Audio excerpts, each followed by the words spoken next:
자, 화학 시간 그 첫 번째로 먼저 화학이란 이런 이야기를 가지고 첫 번째 시간을 진행하겠습니다. 여러분 화학은 무엇이라고 생각하십니까? 이 영어로는 케미스트리인데 이 케미스트리는 크다. 연금술이라고 하는 알케미에서 온 것이죠. 그래서 화학이요. 화학은 어떤 물질에 대한 이야기구나라는 것 정도는 여러분이 알고 있습니다. 그래서 물질이 기본이 되고 이것이 어떤 존재이냐, 그의 기본 물질은 어떤 구성을 하고 있느냐, 이런 이야기와 변화, 그 물질이 어떤 조건일 때, 그리고 누구와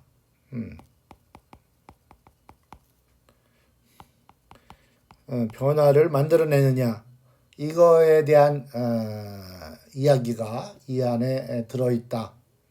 이렇게 생각하고 있을 것이라 믿습니다. 그래서 이 시간에는 제가 화학의 뿌리라고 설명을 했고, 그 다음에 화학이 무엇이냐, 화학은 어떤 범위를 갖고 있느냐, 그 다음에 이런 화학이란 주제를 가지고 만들어낸 이 답들이 여기에 있는 이야기들이 만들어지는 그 과정에 대해서 설명하도록 하겠습니다. 먼저 학문에 대한 이야기를 하지 않을 수 없어서 그동안 뭐 들었을 수도 있고 듣지 않을 수도 있는데 이 화학도 학문의 한 분야인데 학문이라는 것부터 이야기를 시작하겠습니다. 학문 자체는 질문과 답을 찾는 과정이라고 간략하게 표현할 수 있습니다. 질문과 답. 그러니까 여러분들은 앞선 과학자들이 물었던 질문과 그들이 찾아낸 답을 모은, 물질에 대한 질문과 답을 모은 것을 지금 책 안에 있는 내용, 사실로 확인된 것들을 배우는 것이죠. 그래서 이 질문들은 결국 자연에 존재하는 물질에 대한 질문이었고, 그 새로운 물질을 만들어내거나 또는 그 물질이 어느 정도 사용할 수 있고 보존될 수 있느냐에 대한 그런 물음과 답, 그것을 이제 합친 것을 배운다는 얘기죠. 그래서 그동안 이 세상의 인간이 생활을 하면서 이제 사람들이 궁금하고 알고 싶었던 것들, 특히 내 주변에서 일어나는 자연 현상에 대한 경외심 또는 궁금증을 가지고 살아가죠. 그 궁금증을 뭐 지금 여러분도 마찬가지고 옛날 사람들도 더 궁금했을 거예요. 그래서 사람들이 자연 현상이든 이 세상을 살아가는 방법 또는 가치, 정의 이런 거에 대한 수많은 질문을 하게 되었고, 거기에 변하지 않는 합리적인 답을 만들어내려고 노력해 온 거죠. 그래서 계속해서 그 답이 찾아지면서 이제 학문의 범위가 점점 넓어지게 되었을 겁니다. 그래서 이렇게 탄생된 화학이라는 학문을 여러분들이 오늘 배우게 된 것입니다. 그 학문의 분야 중에서 과학이란 지식이라는 뜻에서 왔다. 사이언시아가 바로 지식이란 뜻인데요. 주변에 대한 지식을 수집하고 거기에서 그것을 축적해 나가는 행위가 이제 과학이라고 볼 수 있습니다. 이렇게 답을 찾아가는 과정 중에 이제 시작은 자연 철학과 자연 과학이라는 과목이 있었던 거죠. 자연 철학은 이제 학문의 뿌리인데 이게 결국은 학문의 시작이 자연 철학과 자연 과학인 겁니다. 그래서 자연 철학은 세상의 진정한 가치를 찾고 서술어내는 인간들의 행위가 자연 철학이다. 가치. 어떻게 살면 가치 있는 거예요? 어떻게 살면 정의롭게 사는 것인지 답을 주세요. 어떤 것이 가장 아름다운 것이고 완벽한 거예요. 이런 거에 대한 답을 찾고자 시도한 것이 자연 철학이었습니다. 상대적으로 자연과학은 주변의 자연 현상을 면밀히 관찰해서 물리적 원인과 법칙, 밝혀진 사실들에 대한 서로 어떤 연관을 갖는가 이런 것들을 서술해내는 행위가 자연과학이었다. 자연철학은 세상에 대한 가치고 자연과학은 세상의 변화, 주변의 존재에 대한 질문에 대한 답이 축적돼서 만들어진 것이었죠. 여기에 인간들이 답할 수 없는 부분들도 있어. 초자연적 현상이나 신앙적 얘기죠. 그러니까 그런 것들은 이후에 따로 신학이라고 있었습니다. 그래서 처음 시작이 자연과학, 자연철학 후에 신학 또 같은 시기에 거의 비슷하게 나온 학문들은 이제 아까 말한 그 자연철학의 일부였다가 분리된 미학, 아름다움 또는 완벽함에 대한 질문과 답. 그 다음에 음악, 어떤 리듬에 대한 것. 그래서 실제로 학문하는 사람들이 그리스 로마 시대부터 시작된 학문들은 이렇게 뿌리 있는 자연과학과 자연철학인데 그 다음 단계는 5학문 신학, 자연철학, 자연과학, 미학, 음악. 지금은 이제 그 질문과 답이 너무 축적되다 보니까 세부화돼서 이제 더 많은 학문들이 생겨나게 됐죠. 그래서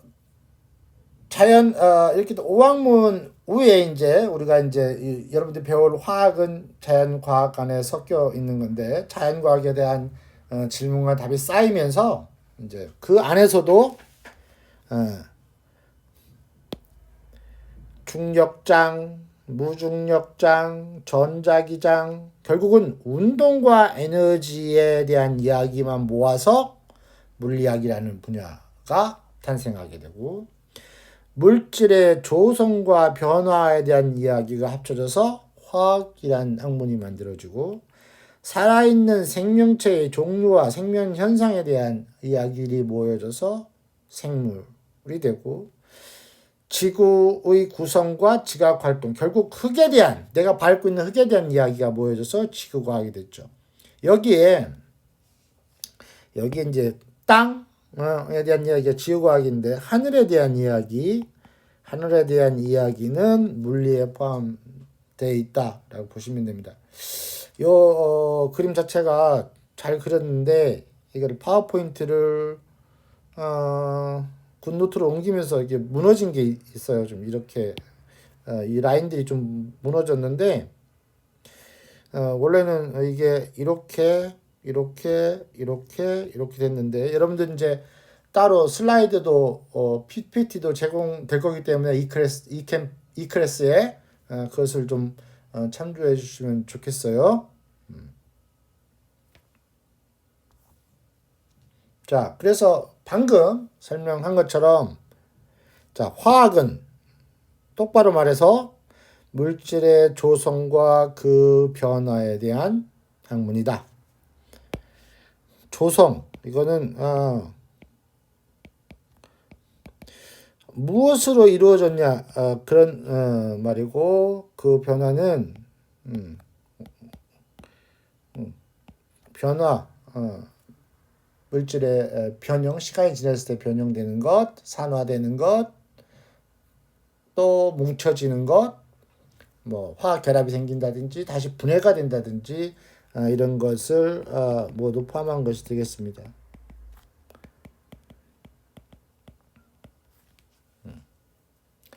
그래서 화학은 다음의 관점에서 물질을 연구한다. 즉 조성, 무엇으로 만들어졌는가, 무엇으로 이루어졌는가, 그 다음에 어떤 물질의 구조, 어떻게 조립되어졌는가, 성질, 어떤 특징을 갖고 있는가 이 물질이, 또 마지막으로 반응, 다른 물질과 어떻게 서로 결합하고 흩어지는가. 이게 바로 화학이 지금 하는 일이고요. 그러면은 화학의 범위는 물질이 있을 때 어디서부터 어디까지냐? 물질. 죄송합니다. 물질이 있을 때 대략적으로 원자부터 고분자까지다. 원자는 그 이하로 쪼개질 수 있는 작은 물질이 있습니다. 쿼크 또는 그 안에 물론 이제 아원자라 해서 원자 안에 양성자, 중성자, 뭐 전자가 있죠. 자, 우리가 물질을 다루기 때문에 원자는 뭐 수소, 산소, 탄소 이런 것인데 이 각각은 구분이 가능한 물질에서 성질이 다르고 구분이 가능한데 양성자, 중성자, 전자는 탄소의 전자, 산소의 전자, 수소의 전자를 구분하기가 힘들어요. 구분이 안 되죠. 그래서 물질을 다루기 때문에 요 부분은 화학의 진정한 범위가 아니고 물리와 화학의 경계에 있는 물질. 그래서 실질적으로 화학은 원자부터 다루어지고 고분자가 이제 큰 분자, 높다는 뜻이 아니고 고분자는 영어로 치면은 폴리머, 이제 우리나라 표현으로는 중합체, 폴리머에 해석하면 중합체라는 뜻인데 어떤 단위 물질이 여러 개 붙어 있는 큰 분자를 중합체라 하거든요. 그래서 이 현재는 중합체가 엄청 많은데 이 뭐 플라스틱, 뭐 비닐이라든지 여러분들이 매일 물 마시는 페트병의 페트 이런 것들이 다 이제 중합체인데 이런 큰 물질까지가 현재 화학의 범위이다.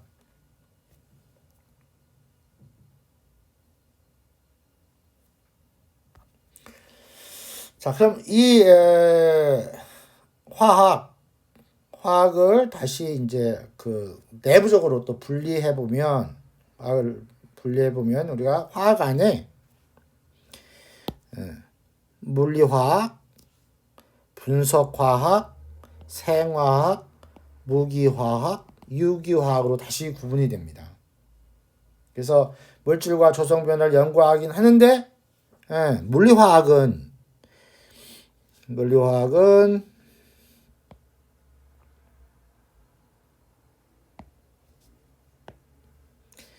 원자 구조와 전자 배치, 핵에 대한 이야기, 반응 이론, 또 열화학 이런 부분들이 물리화학의 범위가 되겠고 분석화학은 저거 뭐지? 아주 미량으로 조금 있는 거 찾아내는 거 같은 거 있죠.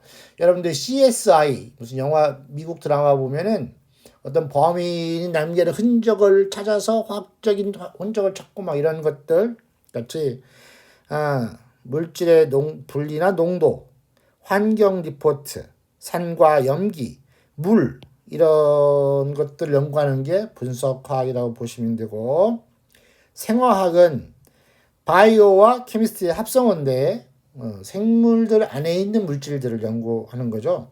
생체 고분자, 의약품, 신호 전달의 화학, 물질 대사 이런 분야에 대한 화학을 생화학이라 하고요. 또 유기화학은 탄소를 포함한 화합물들에 대한 연구, 생활에서 제일 많이 쓰이는 것들인데 탄소, 탄화수소, 산화환원 탄소순환, 작용기, 고분자, 석유화학 제품에 대한 연구나 그 답을 찾는 것이 유기화학이 되고, 무기화학 분야는 흙에서부터 시작이 되는데요. 탄소 화합물을 뺀 나머지들, 그렇죠. 대부분 이제 광물질에 대한 이야기인데 반도체, 탄소 튜브, 디스플레이 물질, 세라믹스 이런 거에 대한 화학이 무기화학이 되겠습니다. 그래서 화학이 이제 물질의 조성과 변화를 연구하는 학문인데 그 안에 다시 나눈다면 물리화학, 분석화학, 생화학, 무기화학, 유기화학 분야가 있다. 이렇게 화학의 범위가 매우 넓은 거다. 왜? 세상이 다 물질 세상이니까. 자, 이제 대충 대략적으로 화학이란 무엇인가라는 그 질문에 대해서 이제 답을 했고요. 이제 그 답을 찾아가는 과정, 그것을 우리는 과학하는 방법이라고 합니다. 그래서 과학적 방법은 자연에서 일어나는 현상들, 존재들을 관찰하고 설명하기 위해서 과학자들이 사용하는 그 과정이다 라고 생각하시면 되고, 그래서 과학이라는 말이 요즘에 와서 굉장히 많이 넓게 사용되는데, 과학, 전통적으로 과학은 현재 자연과학과 응용과학 이렇게 구분할 수 있겠어요. 응용과학은 우리가 테크놀로지이죠. 기술에 대한 이야기죠.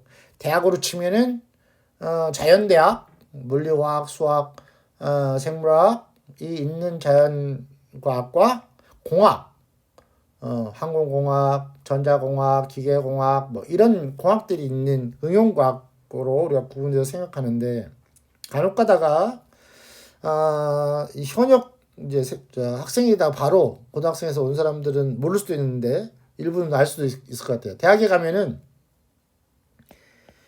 인문과학대학, 서울대학교도 이렇게 돼 있는데 사회과학대학이 있습니다. 서울대학교 안에 단과대학이라 해서 공과대학, 자연과학대학, 인문과학대학, 사회과학대학, 예술대학 뭐 이런 것들이 있는데, 문과들이 가는 뭐 국어과, 역사과 뭐 이런 인문학인데, 인문학 또 사회과학, 정치학, 경제학 이런 여기 사회 이거 문과들이 가는 여기는 왜 과학이란 말이 붙어 있지? 근데 과학이란 말이 붙어 있지? 이렇게 의문을 할 수 있어요. 이것도 근래에 와서는 이 인문학 또 이 과학하는 방법을 사용하기 때문에 인문과학, 사회과학이란 말을 써요. 어떤 의문을 갖고 질문을 던진 다음에 그것을 답을 찾아가는 과정에 과학하는, 전통적으로 과학하던 방법을 갖다 사용하기 때문에 이런 과학이라는 말이 문과 쪽 계열의 학문인 인문학이나 사회학도 과학이라는 표현을 쓰고 있다. 자, 과학하는 방법은 그러면 어떻게 하느냐? 과학하는 방법은 맨 먼저 관찰을 하고요.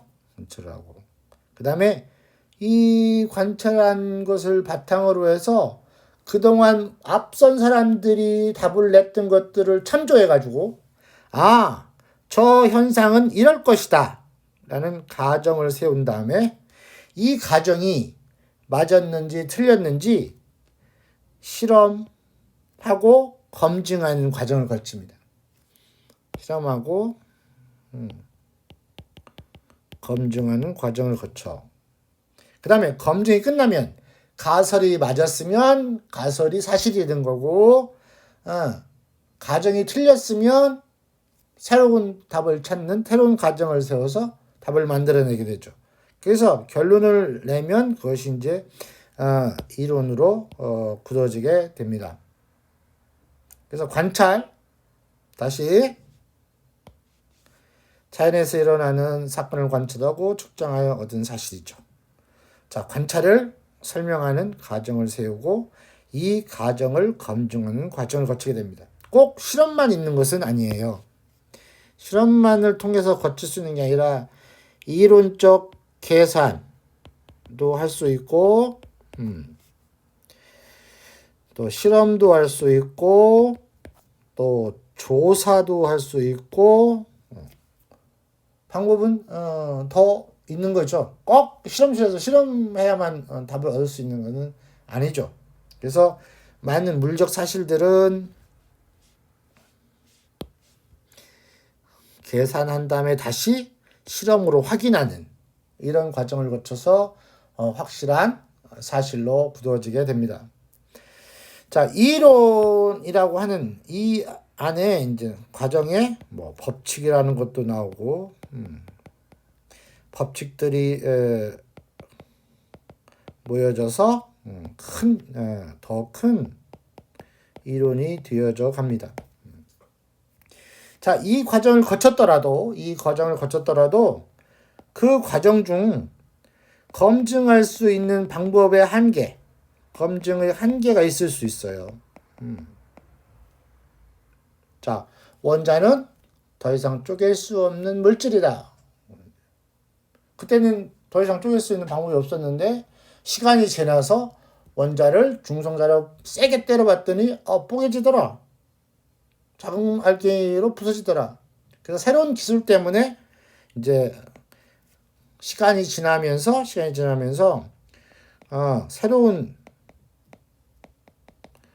검증으로 이론이 바뀔 수도 있는 겁니다. 그래서 이때 만들어진 이론이나 법칙들은 그 시대까지 검증할 수 있는 방법을 총동원했는데 그 이후에 새로운 방법이 나타났을 때 이론이나 법칙이 변형될 수 있는 그런 여지를 갖고 있는 겁니다.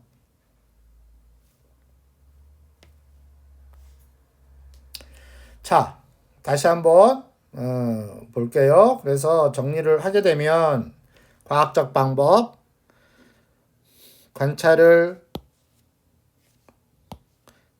해서 가정을 세우고 실험하고, 자, 실험을 통해서 가정이 맞았으면 가정이 실험과 일치하면 이론으로 가는데 이게 틀리면 다시 가정을 바꿔서 새로운 가정을 통해서 검증을 하는 거죠. 그 다음에 이렇게 해서 이제 가정과 실험이 맞아서 결론이 났어. 결론이 났는데 새로운 추가 실험, 새로운 기술이 발견돼서 실제인가? 다시 추가적인 실험을 통해서 지지하지 않으면 또 이론이 수정되는 과정을 거친다. 이것이 계속해서 반복되면서 과학적 사실들이 변할 수 없는